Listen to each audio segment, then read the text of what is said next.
নাজমুল হোসেন শান্তর 60 বলে 101 not out, 168 strike rate, 10টা 4 5টা 6। এরকম একটা ইনিংস বিপিএল এর শুরুর দিনই নাজমুল হোসেন শান্তর ব্যাট থেকে দেখা যাবে, এটা কেউই হয়তো চিন্তা করেননি।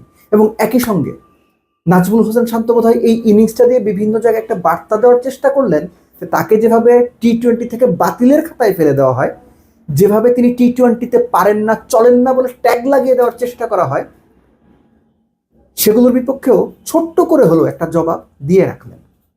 এবং যেভাবে তিনি ইনিংসটা সাজিয়েছেন, প্রথম 26 বলে যখন 31 রান, তখন আমার আশপাশের অনেককেই বলতে শুনেছি, কেননা শান্তকে ট্রল করে তো মজা, শান্ত তো ট্রলের পাত্র আপনাদের অনেকের কাছে। 26 বলে যখন 31, তখন শান্তকে নিয়ে আমি বলতে শুনেছি আমার আশপাশে, এই ড্যাশ ড্যাশ বুঝে নেন আপনি, কেন নয় টি-20তে। সেই ড্যাশ ড্যাশ শান্তই শেষ পর্যন্ত পরের ওই 26 বলের পরের 34 বলে 70 করলেন।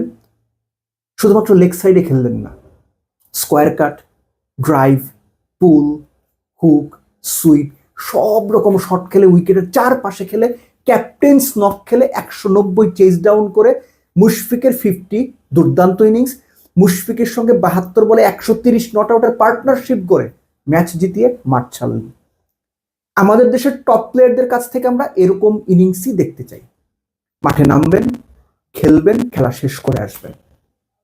নাজমুল হোসেন শান্তর এই ইনিংসটাকে আপনি যে কোনো বিবেচনাতে A1 grade, A+ grade, letter marks grade, top grade 10-এর মধ্যে 8 পাওয়া ইনিংস হিসেবে ট্রিট করতেই হবে। খেয়াল করে দেখেন, এই যে শান্ত ইনিংসটা খেললেন, এই ইনিংসটার সবচেয়ে সিগনিফিকেন্ট দিকটা হচ্ছে শান্ত কোনো সিচুয়েশনে প্যানিক করেন নাই। কোনো সিচুয়েশনে তিনি কোন বোলারকে কিভাবে মারবেন, কখন মিরাজকে লাস্ট বলে ডাউন দ্য উইকেট গিয়ে ছক্কা মারবেন, কখন ডাউন দ্য উইকেট গিয়ে খালেদকে ছক্কা মারবেন, ক্যালকুলেশন করে খেলেছেন। শান্তর মতো টপ প্লেয়ারের কাছ থেকে আমরা এরকম টপ ইনিংসই আশা করি। এবং খেয়াল করে দেখেন, রাজশাহী সিলেটের দেওয়া 190 চেজ ডাউন করার জন্য দুই দলই কিন্তু নেক টু নেক ছিল।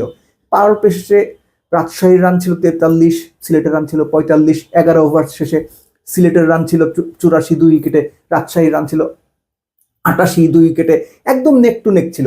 মিডল ওভার্স যেভাবে নিয়ন্ত্রণ করে দুই দলই খেলেছে, সেটা আসলে বাংলাদেশ ক্রিকেটের জন্যই খুব দারুণ একটা সাইন, কেননা দুই পক্ষেই ছিলেন বাংলাদেশের ব্যাটাররা। খেয়াল করে দেখেন, সিলেট পাওয়ার প্লের পরে মিডল ওভারে 93 রান তুলেছে 2 উইকেটে, সেখানে 106 রান তুলেছে রাজশাহী। এই যে 13 রানের ডিফারেন্স, এটা রাজশাহীকে একটা মাইলেজ দিয়ে এগিয়ে দিয়েছে।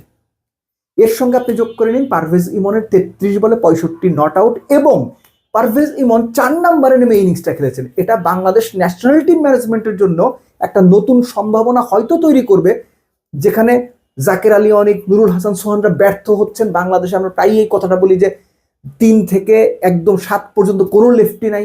এই 4 নম্বরে ব্যাট করার মাধ্যমে পারভেজ হোসেন ইমনও কি একটা বার্তা দিয়ে দিলেন কিনা যে তিনিও হয়তো একটু চেষ্টা করলে ওই জায়গাতে সেটেল করে যাবেন। তিনিও শান্তর মতোই শুরুতে স্লো খেলছিলেন।